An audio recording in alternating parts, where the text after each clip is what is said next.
Gusto ko sana sabihin na piniriglo ko to. Pero ayaw ko sabihin ko sino eh. Aray ko. Sisira talaga. So tingnan natin kung kaya ni Soul Game, ha? I'll be the judge of that. Tsaka walang nag-restore Okay, first ever ko na Jordan 11. So may sentimental value sa akin. The problem is, dinisplay ko, ganito nangyari, no? Na ano agad, nagbakbak. Gagawin ng Soul Game to. Amazing.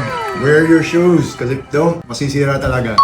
Yeah, so tingnan natin kung gaano kagaling ang Soul Game. I'll be the judge of that kung paano nila i-restore ko. Ay, talaga, no? Ma-restore siya back to its glory, but maging one-on-one sa buong mundo.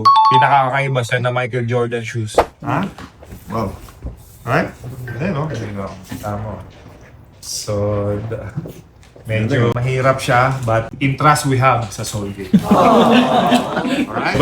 Abangan natin ang magiging restoration. Tapos may reglo na rin to, no? Right? Yes. Most likely kasi tagal na rin eh. Mukhang nadikit na nga before eh. Yan, na-reglo na siya.